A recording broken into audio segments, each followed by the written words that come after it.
A gente passou 10 anos sem concurso público. E a gente está um déficit pessoal muito grande. Mais de 300 pessoas podem hoje se aposentar no Banco Central. Nossa Senhora! A gente continua precisando de autorização, né, do Ministério de Gestão e Inovação para contratação de pessoal. A gente não é uma agência reguladora como outra qualquer. A gente regula e faz supervisão. Mas a gente também faz política monetária. Mas a gente também é infraestrutura crítica de Estado. Então, a gente tem uns sistemas que rodam lá no Banco Central que demandam uma flexibilidade que hoje a gente não tem. Há um consenso internacional da necessidade e da importância, seja para a estabilidade de preço, para a credibilidade da política monetária, que bancos centrais tenham autonomia. Várias instituições, várias jurisdições vindo aqui aprender como é que é o PIX, como é que funciona. Vanguarda em questão de sustentabilidade também. Isso saiu já publicamente.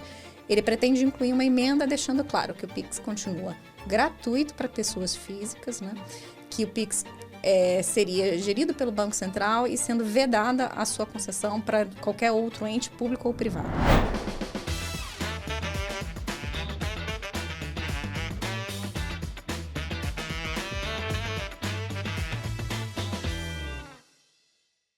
Bem-vindos à terceira temporada do SOS Bacen. E hoje, gente, com um tema que é realmente o que?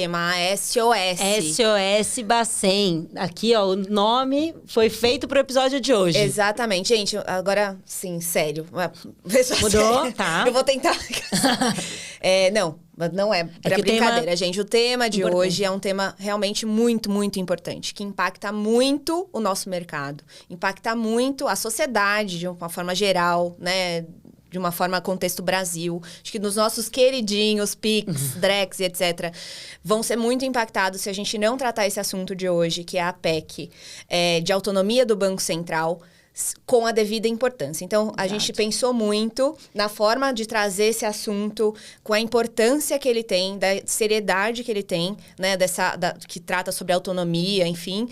A gente quer que o mercado entenda, que as pessoas, que a sociedade entenda o que quer dizer essa autonomia de fato, né? E o que ela pode, quais são as consequências dessa autonomia, né? Então, assim, ou as consequências da não autonomia também, né? Então, a gente quis trazer hoje, abrir essa terceira temporada com esse ponto importante, que é a PEC 65, né, que é uma PEC de 2023, e explicar e conversar um pouquinho mais com o Banco Central sobre como vai funcionar, ou qual é a expectativa do Banco Central em relação a isso e o que pode mudar. Porque a gente podemos ter mudanças significativas aí em vários setores. Então, acho que por isso a gente quis hoje frisar bastante isso e poder conversar aí com...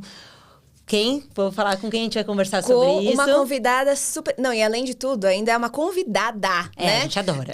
Do Banco Central, obviamente, sempre aqui muito presente. E aí, o que deixa a gente mais angustiado no assunto, porque a gente precisa, né, desse acompanhamento, dessa evolução da agenda evolutiva de Banco Central. E a gente trouxe uma convidada muito, muito especial, chamada Vivian Rosadas. A Vivian, ela já está há mais de 10 anos no Banco Central, tá?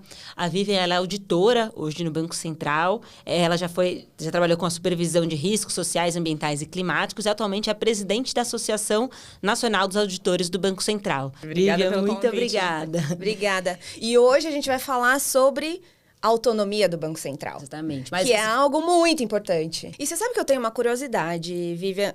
O que é? Como funciona a autonomia de outros bancos centrais, assim? Porque a gente sempre ouviu falar, né, aqui no Brasil, a autonomia do Banco Central, etc. A gente já vai entrar mais detalhes do que significa isso aqui para o nosso país. Mas como que funciona nos outros países? Existe essa autonomia? Sim, a referência mundial é que se tem a autonomia do Banco Central. Então, você tem vários estudos e artigos e recomendações internacionais, seja de FMI, Banco Mundial, Comitê da Basileia, que recomendam que bancos centrais sejam autônomos, né? E aí você tem, inclusive, ano passado a gente teve reunião do G20 aqui no Brasil, né? Que reúne, né, ministros de finanças e presidentes de Banco Central das maiores economias do mundo. Até a declaração final de líderes do G20 fala que eles se comprometem a perseguir a independência, na verdade, né? Que é a autonomia plena de bancos centrais, né? Então, há um consenso internacional da necessidade e da importância, seja para a estabilidade de preço, para a credibilidade da política monetária, que bancos centrais tenham autonomia, de fato, né? Então, quando a gente fala de bancos centrais de referência, a gente está falando muito de algumas jurisdições de União Europeia, então Alemanha, Inglaterra, você fala de Estados Unidos, mas mesmo aqui, né, na América Latina, a gente tem o Chile como referência, que tem autonomia, enfim. Então, são vários... e tem artigos que comparam bancos centrais no mundo inteiro, né? Tem um artigo recente, de 2024, que fez um grande estudo comparando bancos centrais e nível de autonomia. Então, eles pegaram, tem um índice de autonomia de Banco Central, Central Bank Independence Index, e aí é o CBI. Então, eles comparam, por meio desse índice, a autonomia de bancos centrais no mundo inteiro. Então, analisaram 155 bancos centrais.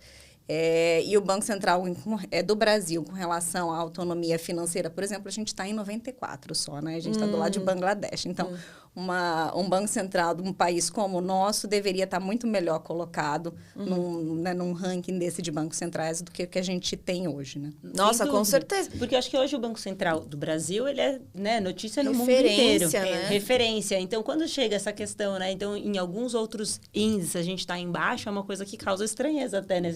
Nossa, como é que funciona? E aí, aproveitando, né? Como é que funciona, então, no Brasil, né? Existe uma autonomia hoje, né? E o que se pretende aí com a PEC 65? Como é que está funcionando?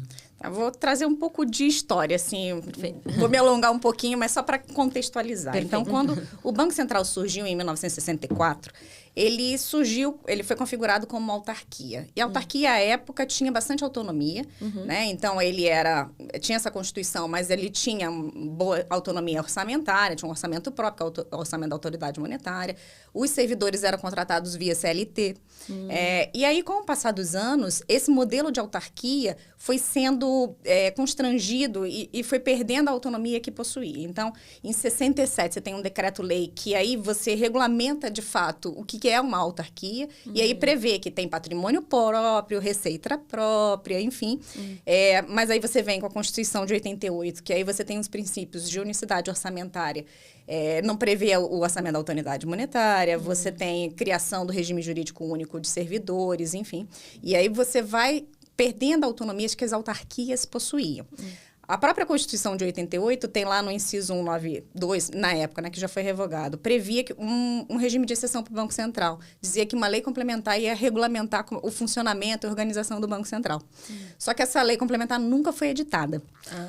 E aí, em 90, quando vem a Lei 8.112, que regulamenta todo o regime jurídico de servidores, ela também prevê um regime de exceção para o Banco Central, dizendo que a lei seria aplicada, enquanto não regulamentada esse 192 da Constituição, a legislação atual se aplicaria ao Banco Central, ou seja, os servidores permaneceriam contratados via CLT para ter mais flexibilidade de gestão que o Banco Central precisa ter.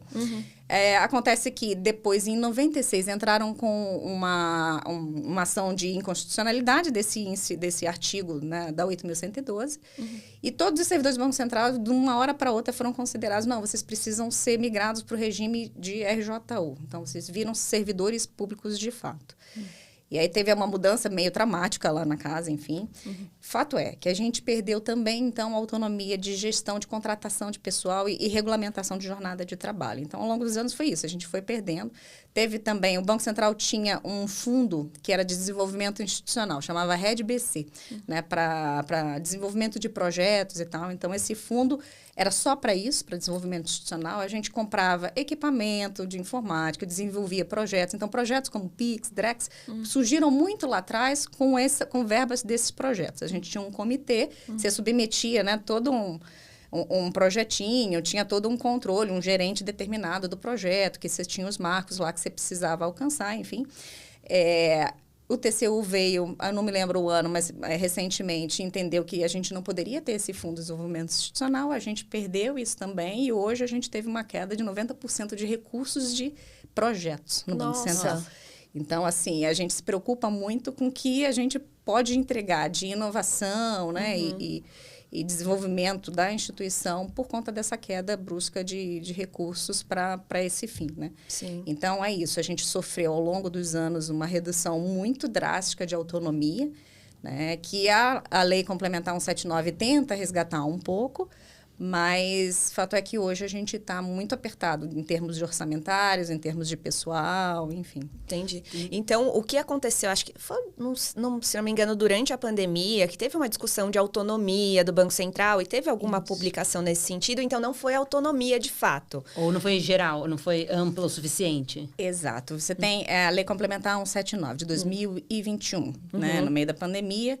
Ela prevê lá, tem um artigo, se você ler, você acha que o Banco Central tem autonomia, porque ela diz que o Banco Central tem autonomia técnica, operacional, administrativa e financeira. Tá.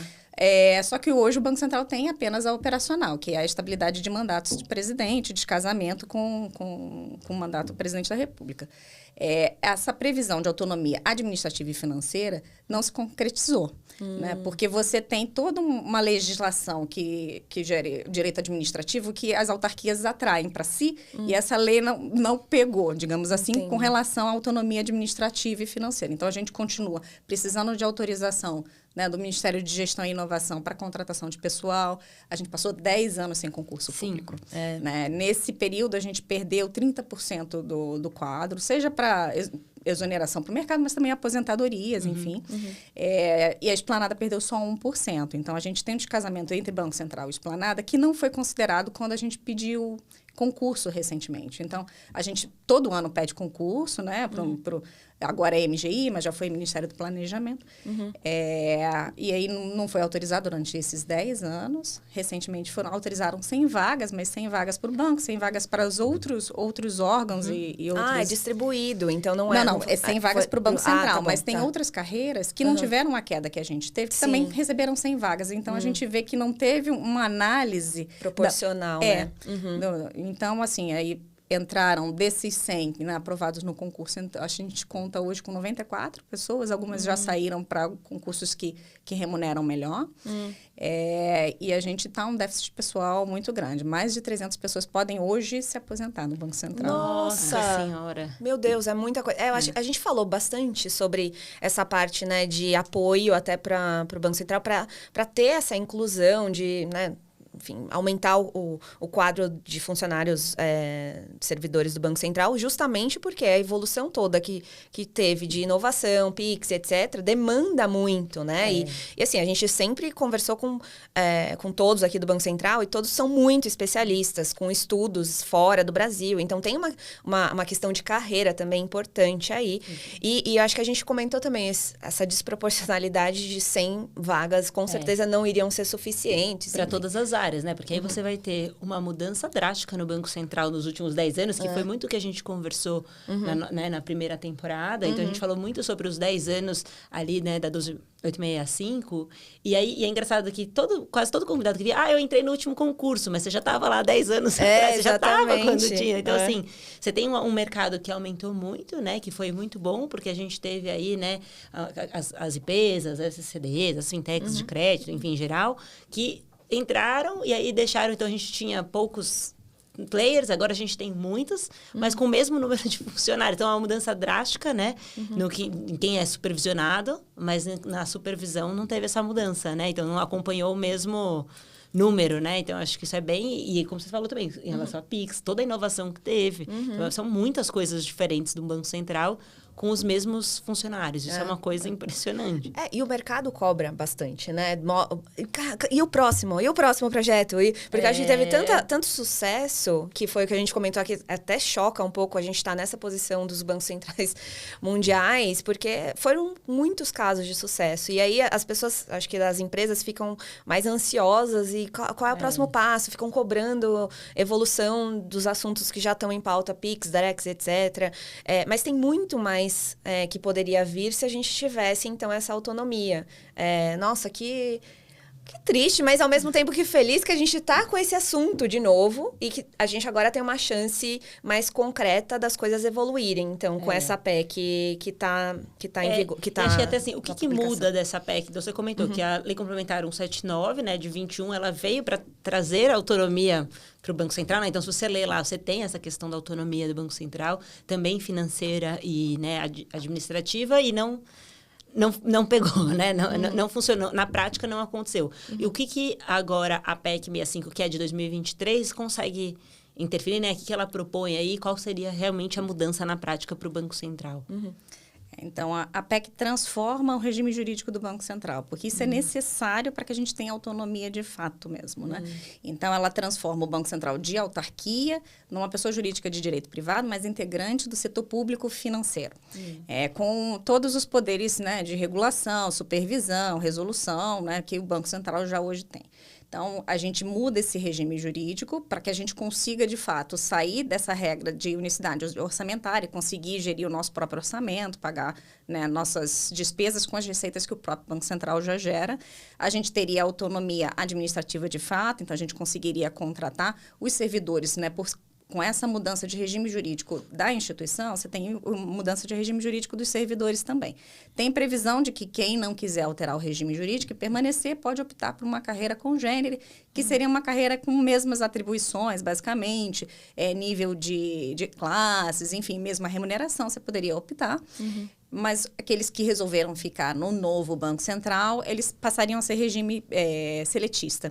E aí isso é importante porque, primeiro, a gente consegue contratar com uma periodicidade melhor. Então, o Banco Central, na época que eu fiz o concurso há 10 anos atrás, a gente contratou 500 pessoas, né? É ruim para a instituição você fazer concurso a cada 10 anos de 500 pessoas, né? Você tem uma quebra muito grande, essas pessoas vão poder se aposentar mais ou menos na mesma época, e você tem Então, o ideal é que você faça concursos periódicos com um número de vagas menor, né? E aí você vai repondo o quadro aos poucos. Então, a gente conseguiria fazer esses concursos periódicos, a gente conseguiria regulamentar jornada de trabalho que são excepcionais, então a gente tem colegas que fazem monitoramento de mercados que estão em outro fuso horário, que precisam trabalhar num horário diferenciado. Tem gente que faz monitoramento do sistema de pagamento brasileiro, do SPB, e aí a pessoa tem que fazer horas corridas, para levantar precisa de alguém render, porque está ali fazendo monitoramento.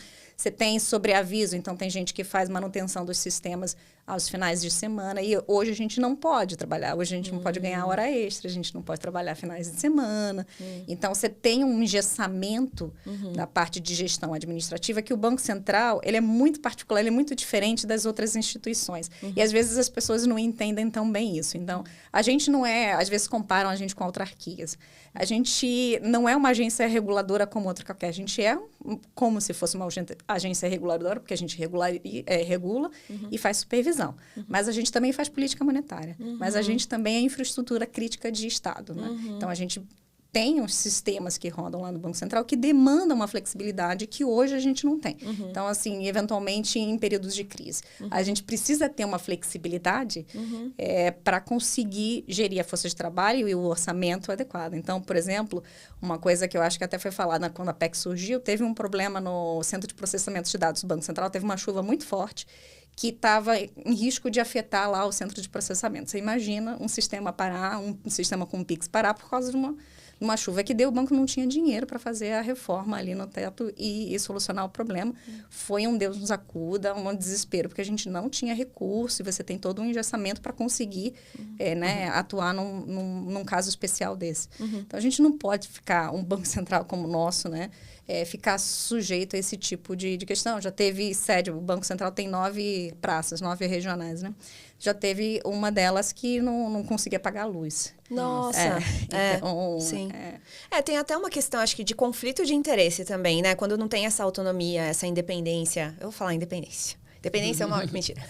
Essa autonomia, acho que tem até em alguns assuntos, algumas questões que vocês tratam, chega a ter um conflito de interesse por não... Assim, eu acho que o Banco Central sempre teve uma ética nesse processo muito intensa. Eu acho que, diferente de outras autarquias, enfim, mundiais, a gente percebe um caminho bem específico e direcional do Banco Central de brigar muito para que não aconteça nenhum conflito de interesse nas discussões, debates e essas questões, sei lá, Copom, por exemplo.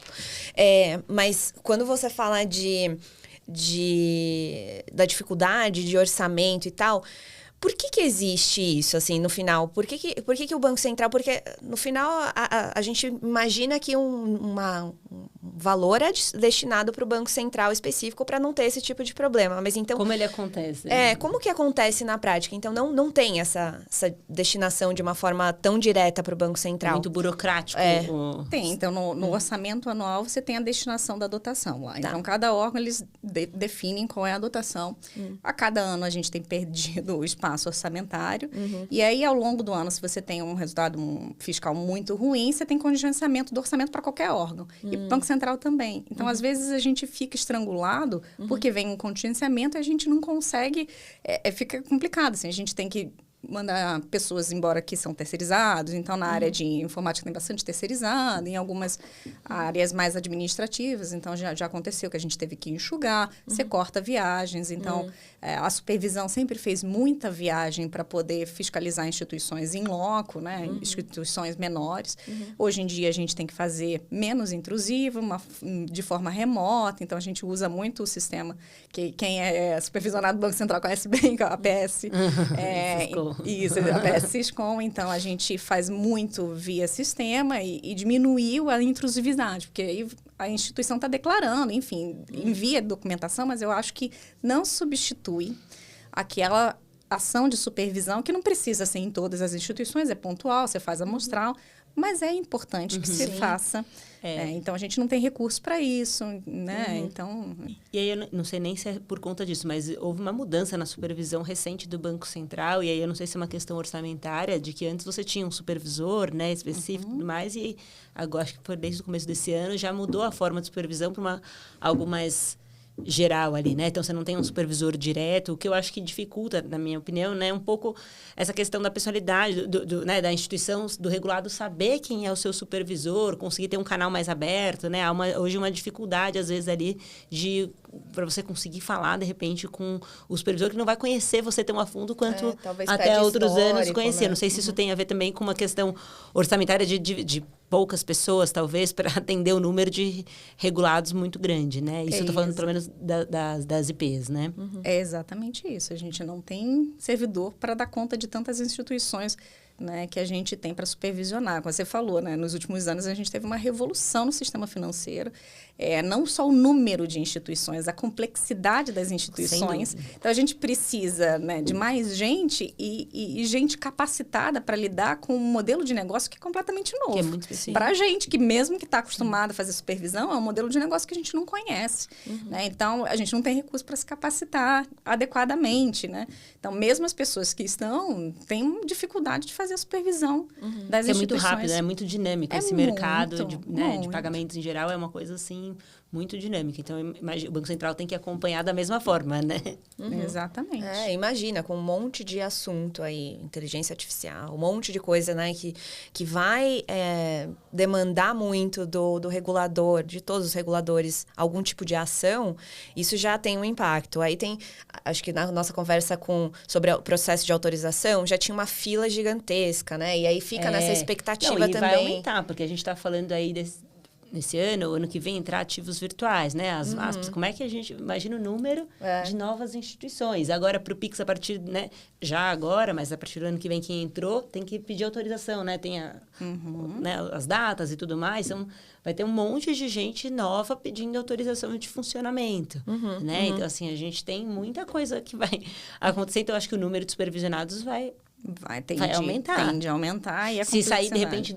Depende do que sair em termos de base, mais gente também entrando, né? Ou uma figura nova ali também no sistema. Então, assim, acho que tem muita novidade mesmo. E são os mesmos servidores, né? Isso que a gente está falando. A gente está falando de muita gente entrando com os mesmos servidores. Né? Então, e o poder de pesquisa, estudo, que eu acho que o Banco Central sempre trouxe muito isso para a sociedade.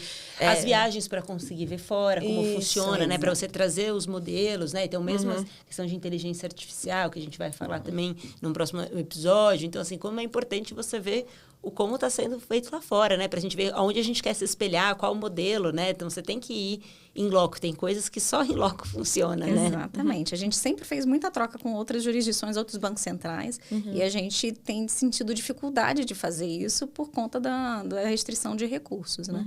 Então, basicamente, a PEC vem para isso, para solucionar esses problemas e dar a autonomia que o Banco Central precisa para desenvolver as suas atribuições. Alterando a natureza jurídica e vocês conseguem... Alterando a natureza jurídica. E aí, quando surgiu a PEC, causou, assim, um desconforto muito grande dentro dos servidores, porque veio, né, de uma hora para outra. Eram 2 artigos, basicamente, um tratando, né, dessa alteração do regime jurídico do Banco Central e o outro falando que os servidores poderiam optar. E aí teve um alvoroço dentro da casa, falou, mas como é que vai ficar? Muda de uma hora para outra, um desconforto grande, assim. Mas aí, ao longo desses anos, né, desses quase 2 anos, a gente estudou muito o assunto, o assunto foi muito debatido, então teve audiência pública no Senado, já tem 16 emendas o projeto, são 9 relatórios lá do senador que está relatando, que é o senador Plínio Valério. Então, eu acho que já amadureceu o suficiente para caminhar, né? Ela está parada na Comissão de Constituição e Justiça do Senado hoje, mas a gente está na expectativa que volte a tramitar, que seja votada e aprovada, porque é importante. Até essa PEC produzir efeitos dentro do Banco Central demora, porque você tem a emenda à Constituição, que vai ser votada e aprovada em 2 casas, então quórum qualificado. Depois disso, você tem a lei complementar que vai regulamentar tudo isso, né? Porque vai dizer como é que vai funcionar o novo Banco Central. Depois você tem que fazer um estatuto dessa nova personalidade jurídica. Enfim, demora tempo até você poder contratar, poder, né, qualificar as pessoas, reforçar sistemas que precisam de adequação. Isso leva tempo. Sim, com certeza. Então, por isso que a gente fala muito da urgência da aprovação da PEC 65, né? Porque ela não vai gerar impactos de forma imediata. A gente está falando de 2, 3 anos para impacto. Para poder... E outra dúvida que eu tenho, além dessa questão, né, quando você fala um pouco da PEC, né, a gente vê nas notícias e tudo mais, tem a questão de poder de polícia também do Banco Central, que é uma alteração também. E aí, isso realmente, com a PEC, o Banco Central teria essa autonomia também, chegando nessa questão de poder de polícia mesmo? Como é que funcionaria? A PEC prevê expressamente, né, que o Banco Central mantém os poderes de polícia, que é poder de regular, supervisionar e poder de resolução também. Então, isso não se altera. Os poderes que hoje o Banco Central possui, ele vai continuar tendo no novo regime jurídico. Isso se mantém da mesma forma como Então, a mudança seria na questão da contratação mesmo e na questão orçamentária. Então, assim, a PEC se propõe... Você tem alguns pilares, né? Então, você tem essa ampliação de autonomia orçamentária, então, poder utilizar orçamentária e financeira, né? Então, você usa suas próprias receitas para custear suas despesas e aí o que sobra, o relacionamento entre o Banco Central e o Tesouro permanece o mesmo, aquela lei que rege, né, 13.303, uma coisa assim, que regulamenta esse relacionamento entre o Banco Central e o Tesouro, não é alterado. Então, você tem essa parte orçamentária e financeira, você tem a parte de gestão administrativa, então a gente teria autonomia, você tem uma parte também de perímetro regulatório, então hoje a gente tem um problema de não conseguir enxergar todas as instituições, né? Então, a gente tem lacunas dentro da supervisão e regulação que a gente gostaria de preencher. Então, o presidente Gabriel Galípolo tem falado bastante disso, da necessidade de readequação de perímetro regulatório. Então, alcançar algum tipo de instituição que hoje não está no radar do Banco Central. Isso é uma outra questão. E tem um pilar de aumento de transparência e prestação de contas. Então, na PEC, você tem lá a previsão de que o CMN não só... você reforça o papel, né, do Conselho Monetário Nacional. Então, você tem um plano, seria definido não só aquelas metas, você teria um plano plurianual definido pelo Conselho Monetário Nacional que o Banco Central deveria perseguir. Né? Então, você reforça o papel do Conselho Monetário, né, diferentemente do que falam por aí, o Banco Central vai ficar, um cheque em branco, Banco Central, enfim, não. A gente reforça esse papel de controle do Conselho Monetário e de transparência e prestação de contas, que é importante. Né? Os estudos internacionais falam, é importante a autonomia, mas é importante também prestação de contas e transparências do Banco Central. Então, isso também é reforçado com a PEC. E se a PEC, o pior dos cenários, não for para frente, né? O que na sua visão pode acontecer, assim, eu acho que dá para a gente ter uma noção, mas vocês que estão lá no dia a dia, na prática, têm uma visão muito mais sólida das consequências da PEC não evoluir. E, assim, pelo que a gente está vendo, é desde 2023 que vocês estão nesse movimento, claro, eu acho que deve ter sido de antes, a história toda que você trouxe, então já teve um caminho aí de várias tentativas, mas que, enfim, não foram para frente. Mas o que a gente deixaria de ter, assim, com a PEC não sendo aprovada? É um cenário que nos preocupa muito. Caótico. Caótico. Inclusive, a gente, no âmbito da associação, assim, a gente teve uma deliberação recente que tem um nome muito parecido. A gente está em Operação SOS-DC, né, de servidores em operação segurança. O que acontece? Nos últimos tempos, a gente tem visto aumentar falhas operacionais e aumentar o risco operacional do Banco Central, coisas que não existiam há um tempo atrás. Então, você tem, né, vazamento de chaves, vazamento de umas questões, tem problemas, vira e mexe, a gente está tendo problema no leilão de câmbio, então falhas operacionais de sistemas por conta de restrição de recursos, enfim. Então, a gente decidiu, e é uma coisa, né, natural, priorizar segurança em detrimento de evolução de agenda de inovação, enfim. Então, como a gente tem essas falhas acontecendo, e as pessoas com receio, inclusive, de responsabilização no CPF, porque a gente não tem proteção legal, era algo que a gente tentou conseguir na última negociação com o Ministério de Gestão e Inovação, a gente queria que o cargo tivesse proteção legal, ou seja, eu só seria responsabilizada em caso de dolo ou culpa. O que a gente não tem hoje. Eventualmente, alguma falha, a gente pode ser penalizada no próprio CPF. Então, as pessoas se sentem, né, acuadas, com medo, enfim. Então, a gente está elencando e deixando bem claro para a diretoria do banco, olha, essas aqui são todas as atribuições que eu deveria exercer, mas a gente não dá conta, a gente não tem pessoal, então a gente está fazendo isso, isso e isso, e deixando de fazer, infelizmente, por isso, isso e isso. E impactando. Então, eu tenho receio da gente, como a gente viu apagão aéreo, apagão elétrico, de ter um apagão financeiro. Infelizmente, assim, eu acho que é uma realidade. Se a gente caminha, eu acho que não hoje, né, mas a gente caminha num curto, médio prazo para ter algo nesse sentido. Assim. Nossa, seríssimo, né? Então, a gente está falando sério. de uma consequência muito, muito drástica para todo mundo, né? Então, não é algo que afeta só o Banco Central.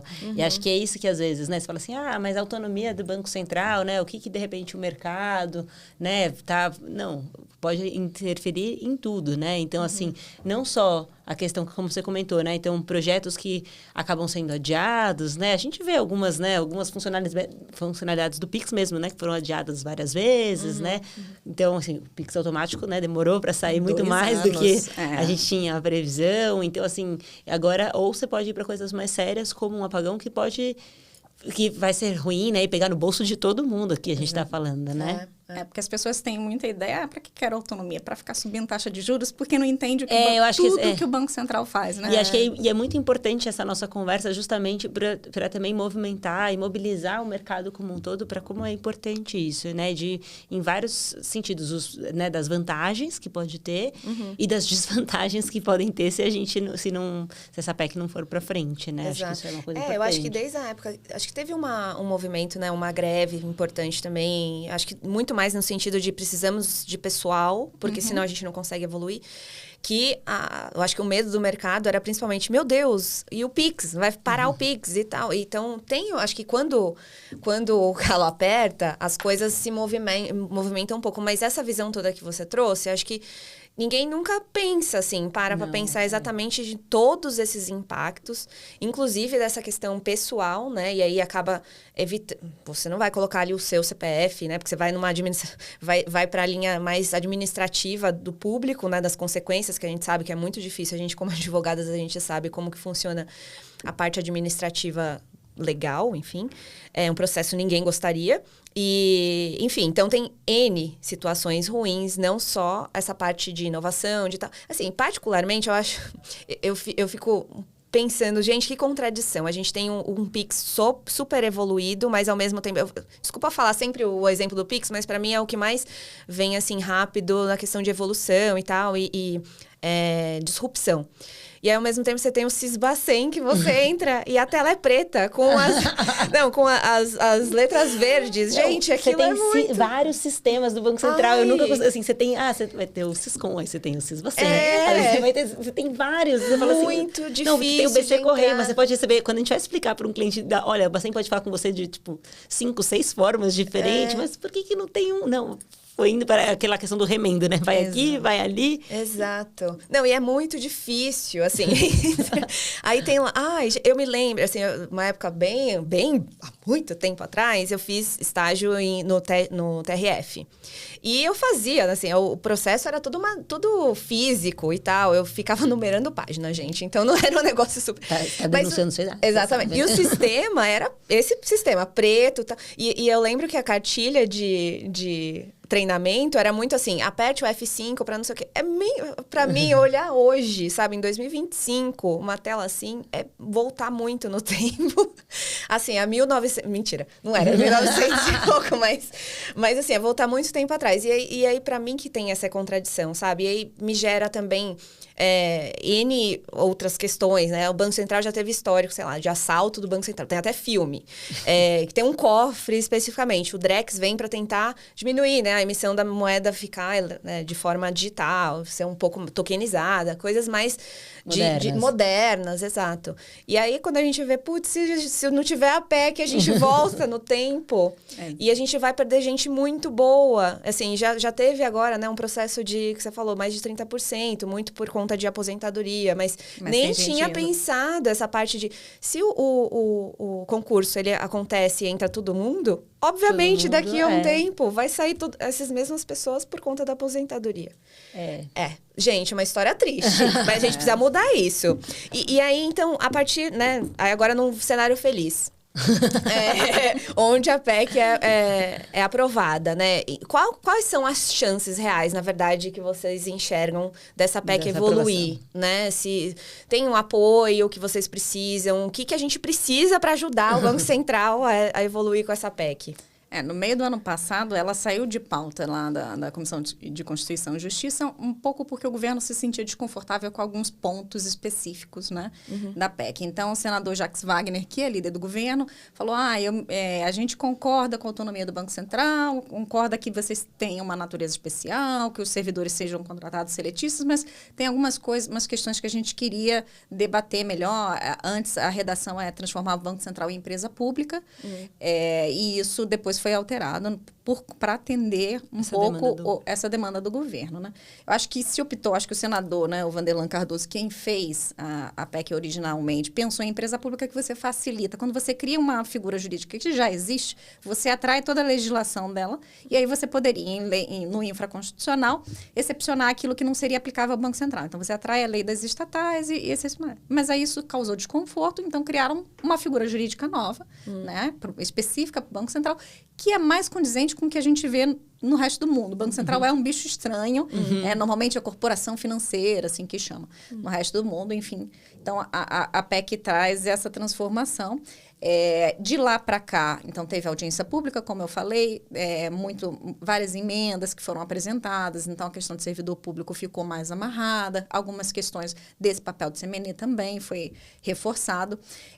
Desde janeiro, o presidente Gabriel Galípolo vem se encontrando com Casa Civil, Ministério da Fazenda, Ministério de Gestão e Inovação, para chegar num texto que o governo apoie publicamente. Eu acho que já se avançou bastante, foram várias reuniões esse ano. E aí a gente já teve declaração de senadores que antes eram super contrários, como o Rogério Carvalho. A gente já teve declaração do Haddad, da Simone Tebet, né, também reconhecendo a importância da autonomia. Eu acho que a pauta avançou bastante. Em maio, o presidente Gabriel Galípolo se encontrou com o relator, o autor e o presidente da CCJ, então são senadores Plínio Valério, Vanderlan Cardoso e Otto Alencar, para que a pauta destravasse e começasse a andar. A promessa do Banco Central para esses senadores nessa reunião que houve era que se enviasse sugestões de consenso Banco Central e governo no dia 30 de maio. Acabou que veio a questão do IOF, atropelou um pouco a pauta, enfim. Mas a gente acha que agora que retomaram os trabalhos legislativos, né, depois do recesso, a pauta vai voltar a andar, até porque teve uma novidade na semana passada. O senador Plínio falou, eu vou apresentar um novo relatório e pretendo incluir uma nova emenda por causa do PIX. Então, como o PIX está muito em evidência, e ataques falando, o PIX pode ser cobrado, o PIX vai para o mercado. Enfim, ele pretende, isso saiu já publicamente, ele pretende incluir uma emenda deixando claro que o PIX continua gratuito para pessoas físicas, né? Que o PIX seria gerido pelo Banco Central e sendo vedada a sua concessão para qualquer outro ente público ou privado. Então, ele ficaria a cargo do Banco Central e garantida a gratuidade. Então, até agora o pessoal está brincando, é a PEC do PIX, né? Que é a PEC que vai defender... PEC PIX. A PEC PIX, que vai defender o PIX de qualquer possibilidade de ingerência, enfim. Então, talvez o receio, né, dos governos seja mais esse objetivo social que o Banco Central tem, que obviamente não vai acabar, ele tendo autonomia ou não. Acho que a ideia do Banco Central sempre vai ser em prol da sociedade, porque se tem esse receio do Pix virar monetizado, nunca foi o propósito do Pix, né? Eu acho que... Mas quando você fala de uma autonomia para se tornar uma empresa privada, né? Uma entidade privada, pode dar a entender que tenha talvez um viés mais... Tá bom, então vamos monetizar bastante para ter rentabilidade, mas eu acho que não é esse o objetivo, né? Acho que a inclusão dessa disposição deixa muita gente... A questão do Pix, acho que todo mundo fala... sai qualquer notícia de Pix, alguém fala, então vai ser taxado, né? De repente, isso não tem nada a ver, e estão falando de taxação. Então, acho que talvez ajude até para essa fala, né, constante que tenha, né? De que Pix vai ser taxado para pessoa física, que não é o caso, e aí você deixa isso mais... certo, né? E acho que vem também agora, né, recente, essa questão norte-americana, de questão do Pix. Acho que isso também deve ter motivado alguma movimentação, né, ali, para poder deixar ali claro também que essas questões externas também não podem chegar no nosso querido Pix. Exatamente. Eu acho que isso acabou acelerando, acabou ajudando, assim, porque o relator sentiu a necessidade de incluir essa emenda. E é engraçado você falando do Pix, né, e da PEC do Banco Central. Semana passada, o presidente Galípolo estava num evento no Rio de Janeiro e ele até falando, não, porque tudo agora é porque a PEC do Banco Central vai acabar com a Copa do Mundo Brasil, vai acabar Carnaval no Rio de Janeiro. Tem muito mito aí, muita fake news rolando, mas o fato é que é um projeto institucional, né? Então, era defendido pelo presidente anterior, Roberto Campos Neto, é defendido pelo atual presidente, defendido por toda a diretoria do Banco Central, porque é um projeto institucional importante de fortalecimento do Banco Central. E que os servidores também estão engajados nessa... Então, apesar daquele desconforto inicial que eu falei, né? Hoje, né? Pelo menos a gente a associação representa 840 auditores ativos, auditores entre ativos e aposentados, né? De um universo de 2.000 auditores que estão em atividade dentro do Banco Central. Então, dentre esses auditores ativos, é consensus que é importante a autonomia do Banco Central para a instituição como um todo. Perfeito. Não, a gente precisa evoluir nisso. Então, os próximos passos, a gente não tem ainda como prever ao certo, mas a ideia, a expectativa de vocês é que esse projeto, ele evolua. Volte a caminhar, né? Depois dessas... Mas agora, porque assim, eu fico pensando, ano que vem, ano de eleições. Aí tudo fica mais lento e tal. Então, a gente, se tem uma chance, essa chance tem que acontecer agora nesse segundo semestre, o mais rápido possível. Enfim, e vocês acham que isso é possível, é factível? Sim, eu acho que é possível. A gente vinha muito conversando com a diretoria colegiada do banco, falando, é preciso chegar a esse consenso o quanto antes, porque a gente tem uma janela de oportunidade muito apertada. Então, a gente tem esses 6 meses porque a gente entende dessa forma.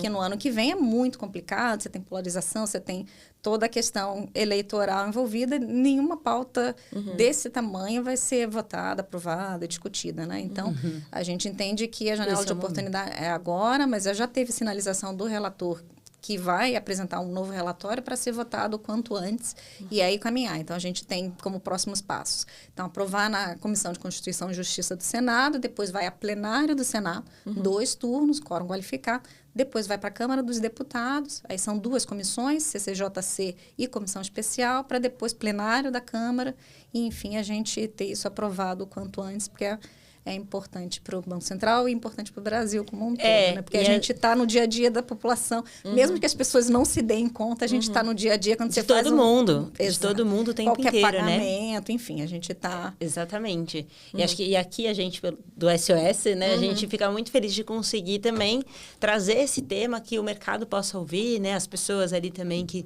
como usuário, né, que também consiga ver o quanto isso reflete na vida de todo mundo, né, que a gente, de fato, às vezes as pessoas não têm essa noção, né, de como funciona, até assim, para saber como funciona um Banco Central, qual a natureza dele, então acho que é legal trazer isso e poder ter essa discussão, né. Com certeza, não, eu acho que... Por mim, gente, já tá aprovado. Foi de carteirinha. Essa aqui ela já... Eu sou muito fã do Banco Central. Nossa, não sei, não consigo imaginar um Banco Central indo para um outro caminho que não é o que a gente deseja, que é o cenário não feliz que a gente comentou aqui.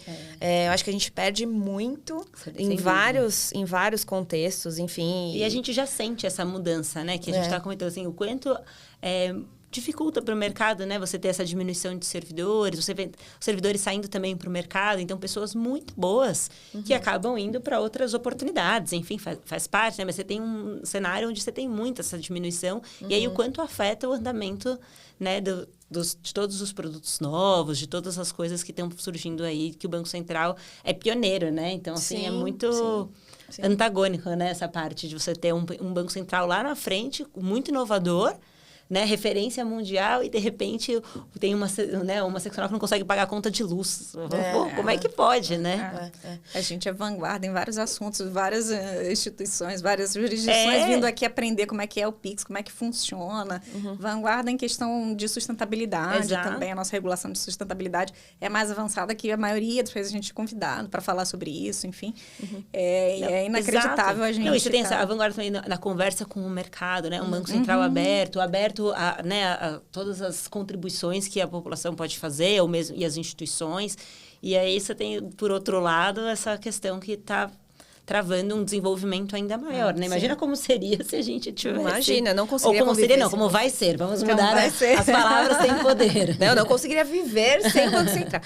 Mas, Vivian, assim, eu não sei qual a sua visão, eu acho que seria legal se você pudesse compartilhar de segurança jurídica mesmo dentro desse processo, né? Acho que a gente comentou aqui muito a parte das consequências práticas ou operacionais que podem causar a partir dessa PEC, mas a segurança jurídica dentro desse contexto, se não tivermos a PEC, no sentido de as empresas que são autorizadas pelo Banco Central, toda a questão regulatória que existe, você acha que tem algum tipo de impacto do ponto de vista nessa perspectiva jurídica, se a gente não tiver a PEC sendo aprovada?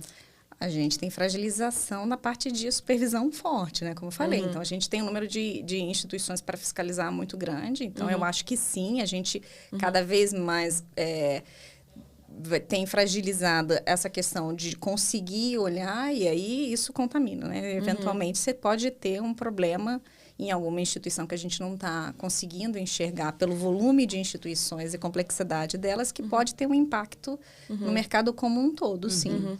Então, tem isso, tem a parte de regulação que a gente não consegue dar conta. Então, você estava falando de regulação de criptoativos, por exemplo, né? A gente não está atrasado também na regulamentação, porque a gente não tem gente o suficiente para estudar o assunto e implementar a norma de forma adequada, na velocidade que seria adequada, né? Então, você tem esses impactos da falta de pessoal no mercado.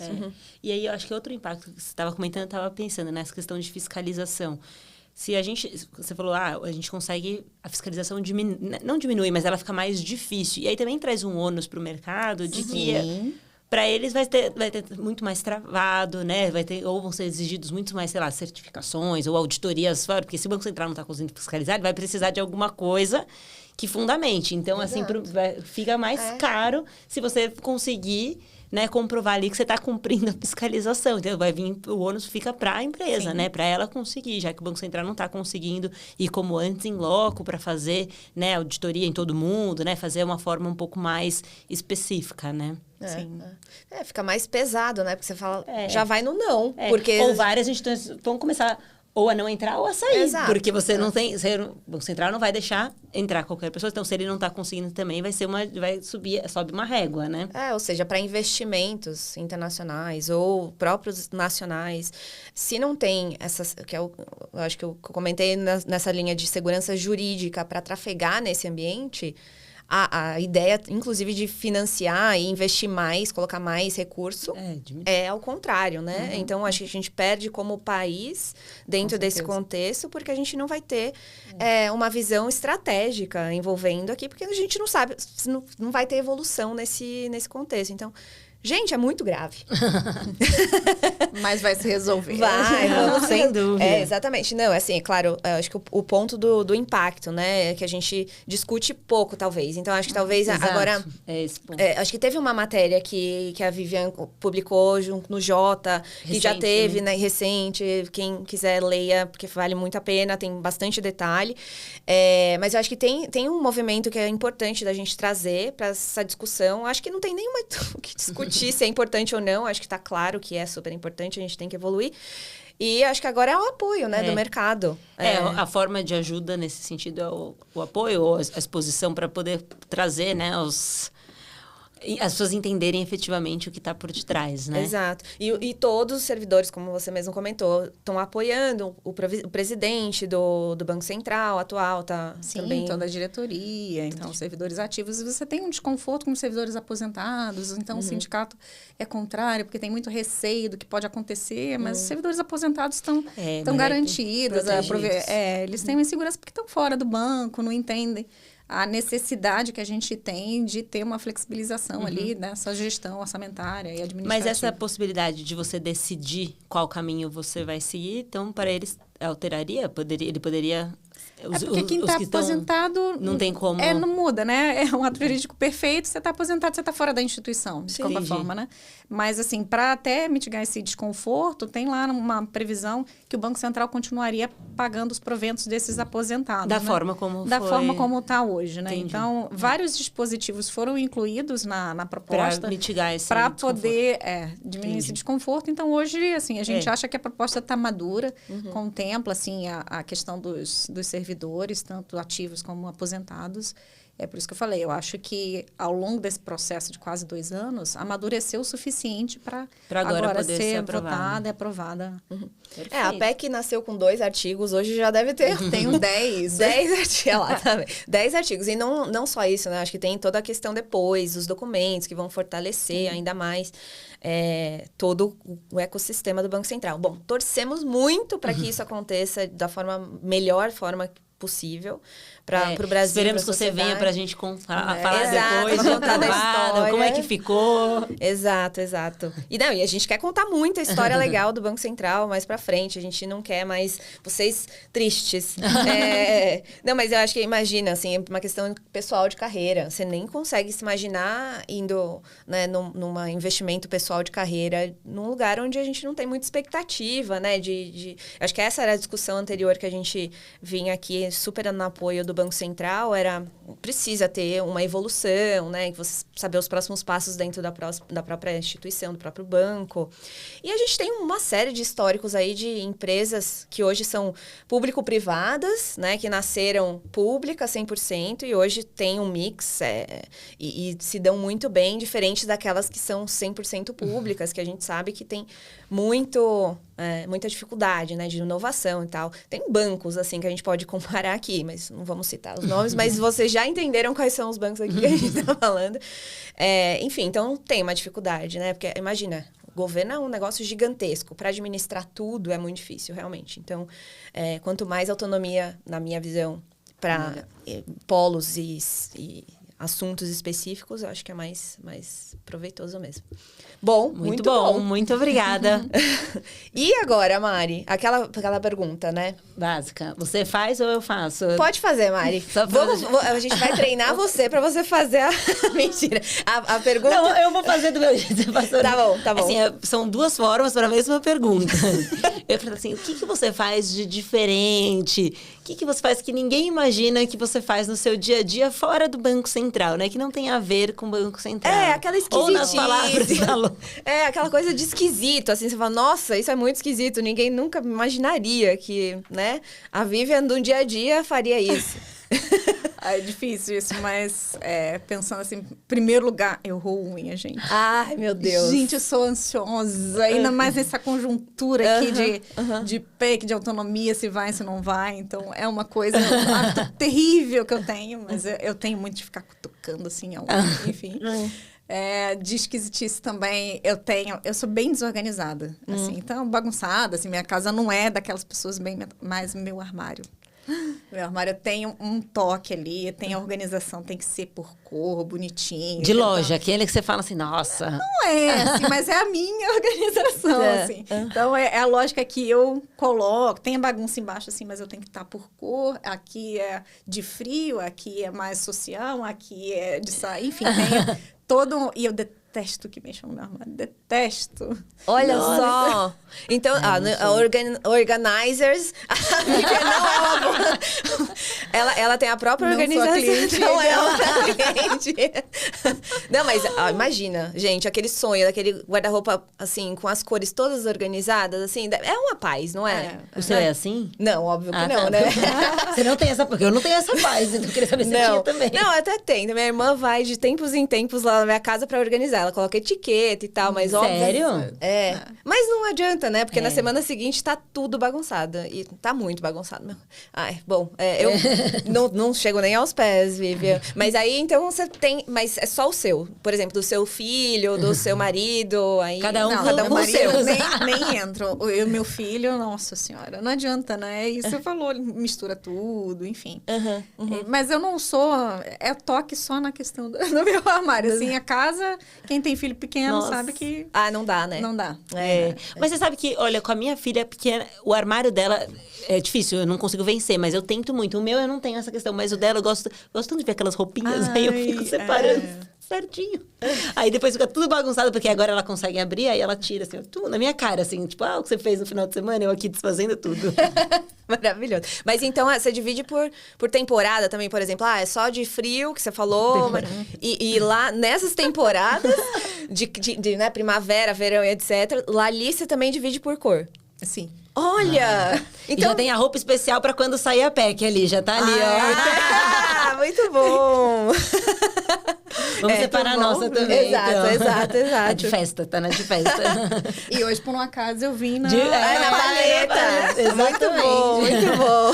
Muito obrigada. Obrigada. Viu? Foi ótimo. Eu que agradeço aqui poder esclarecer e trazer informações relevantes, né? Perfeito, Com muito certeza. Não, com certeza a gente vai voltar e aí você vai contar toda a história feliz. Os né? bastidores. Os bastidores, etc. E até pra gente saber mais a associação que você faz parte, né? Quais são os propósitos todos. Enfim, vários outros assuntos que a gente pode trazer. E você pode, com certeza, contribuir muito aqui pra gente. Foi muito obrigada, viu? Obrigada. Obrigada a vocês e combinada a volta. Combinado. Esse foi mais um SOS Bacen. Espero que tenham gostado aí. E falando um pouco em autonomia, a gente tem uns recadinhos, né? Exato. Por que não o SOS também tem uma autonomia? Então, a gente, né, pensamos muito em Amari, a gente acha que tem muito, muito valor o que a gente constrói aqui, as pessoas que a gente traz aqui, vocês sempre muito carinhosos com a gente em todos os episódios, enfim, todas as vezes que a gente interagiu com vocês, falando muito, queremos falar sobre isso, leva esse assunto, a gente achou que faria muito sentido a gente continuar de uma forma autônoma, então a gente quer muito agradecer o Gabriel por todo o apoio que ele teve do Lights Media nesse tempo todo. Seguimos aqui, né? Da mesma forma. Exato, mesmo horário. Mesmo bate-canal. Mesmo bate-canal. Acho que aqui vai ser... acho que talvez a gente tenha até um investimento nosso mais ativo nas agendas, na forma de trazer as informações. A gente quer continuar se compartilhando, né? Eu acho que o objetivo aqui do SOS é trazer a regulação de uma forma simples, descomplicada. Descomplicar, essa sempre foi a nossa ideia, né? Exato. Trazer esses temas de regulação, de Banco Central e sempre tentando ouvir o regulador, porque faz diferença, né? A gente ouvir do regulador o que ele espera e como espera. Como, por exemplo, hoje, acho que é muito diferente ouvir do próprio Banco Central sobre a questão de autonomia. Exato. Então, aqui falando da nossa autonomia, estamos aí as duas nesse novo barco, né? Exato. E super abertas aí também, né? Sim. A ideias, a sugestões de pautas, então fiquem todos à vontade. Comentem. Olha, curtam aqui, comentem aí nos comentários, coloquem aí nos comentários quais são as sugestões. Ou com quem falar, Exato. Banco Central ou sem ser Banco Central, acho que a ideia é sempre falar num número que atinja o máximo possível aí de pessoas. Exato. Queremos levar a informação de forma super descomplicada e também que tenha um conteúdo muito, muito legal pra vocês. Ou pessoas esquisitas que você... Ou pessoas que contem histórias bem esquisitas. É isso, pessoal. Até mais.